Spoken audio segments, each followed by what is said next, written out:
الحمد لله وحده والصلاة والسلام على من لا نبي بعد.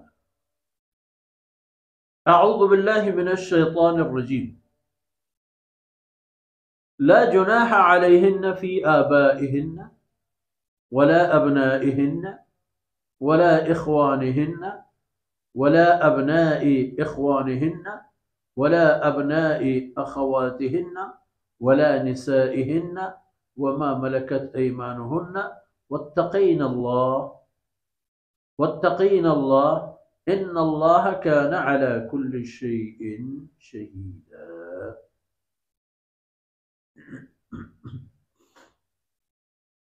إن الله وملائكته يصلون على النبي يا أيها الذين آمنوا صلوا عليه وسلموا تسليما. سبحانك لا علم لنا إلا ما علمتنا إنك أنت العليم الحكيم. رب اشرح لي صدري ويسر لي أمري واحلل عقدة من لساني يفقه قولي واجعل لي وزيرا من أهلي رب زدني علما وارزقني فهما. ثم أما بعد.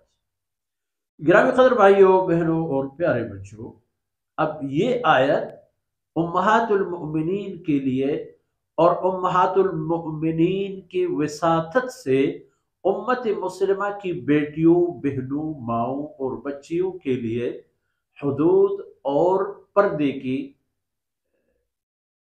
یعنی جو حیثیت ہے، جن سے لازمی ہے کہ انسان پردہ کرے اور جن سے پردے کی ضرورت نہیں ہے، ان کی وضاحت فرما رہے ہیں.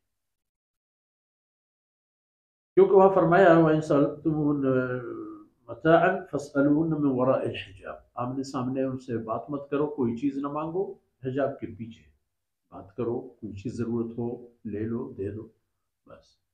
لیکن یہ حجاب عامت المسلمین کے لیے ہے، اور امہات المؤمنین اور دیگر مومن مائیں بہنیں، ان کے لیے پھر کوئی حرج نہیں ہے کہ ان کے والد، ان کے باپ اپنی بیٹیوں کے سامنے آئیں بغیر کسی حجاب پردے کی. بیٹیاں اپنے باپ کے سامنے آئیں اور اپنے بیٹوں کے سامنے آئیں، اپنے بھائیوں کے سامنے آئیں، اپنے بھتیجوں کے سامنے آئیں، اپنے بانجوں کے سامنے آئیں، اور عام خواتین مسلمانوں کی ان کی بہنیں ان کے سامنے آئیں بغیر کسی پردے کی، بغیر کسی حجاب کی، بغیر اسی طرح کے کوئی معاملے کی، یعنی کھلے چہرے اور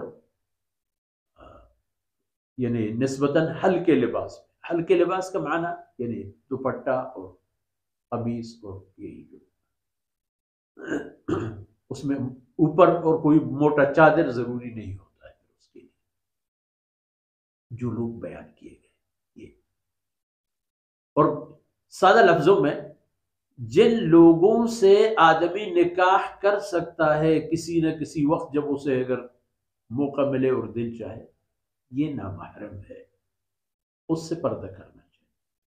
ہر آدمی جو نکاح کی شرط پر پورا اترتا ہو، وہ مسلمان ماؤں بہنوں کے لیے یعنی نامحرم ہے، اور نامحرم سے ہمیں اپنی بچیوں، بہنوں، بیٹیوں اور زوجات محترمات کی پردہ کرانی چاہیے.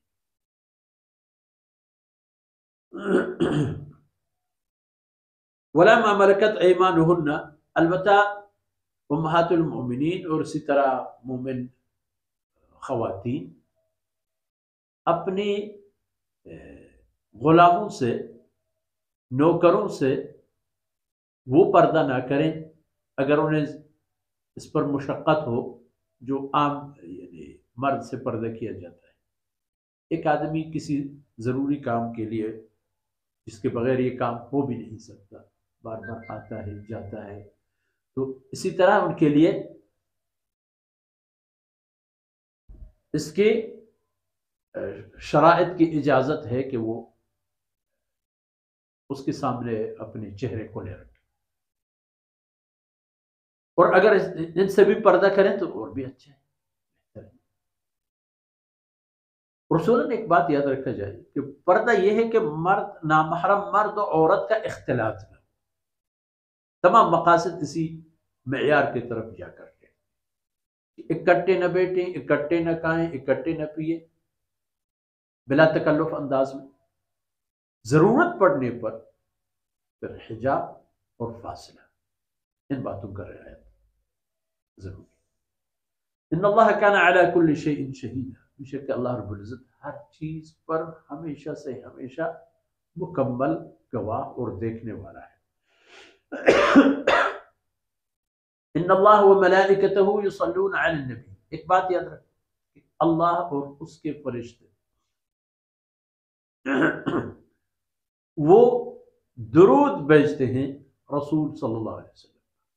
اب اللہ رب العزت کی درود رحمتوں کا تسلسل اور ملأ اعلیٰ میں آن حضرت صلی اللہ علیہ وسلم کی ذکر خیر ہے فرشتوں کے ساتھ، اور جو مخلوقات ملأ اعلیٰ میں ہیں ان کے پاس اللہ رب العزت اپنے رسول کا ذکر خیر فرماتے ہیں، اور اللہ کے رسول پر رحمت کا تسلسل ہوتا ہے۔ یہ اللہ رب العزت کا درود بھیجنا ہے اپنے رسول، اور فرشتگان کرام کا درود یہ ہے کہ وہ آن حضرت صلی اللہ علیہ وسلم کی عظمت شان کے لیے دعا گو ہوتے ہیں، جس طرح وسیلہ کی جو دعا ہے نا اذان کے بعد جو ہم پڑھتے ہیں، آتے محمد الوسیلۃ والفضیلہ، تو اہل ایمان تم لوگ بھی اب اللہ کے رسول پر درود پڑھ لیا کرو۔ یہ جو درود کے انواع و اقسام کے یعنی الفاظ روایت ہیں، ایک تو بطور خاص درود ابراہیمی ہے، اور دیگر قسم کے درود ہیں، درود جس میں آپ صلی اللہ علیہ وسلم پر صلاۃ و سلام کے الفاظ اطلاق آئیں وہ سب درود میں شامل ہو جائے گا۔ تو آپ لوگ بھی درود پڑھو اللہ کے رسول پر اور سلام دے دیا کرو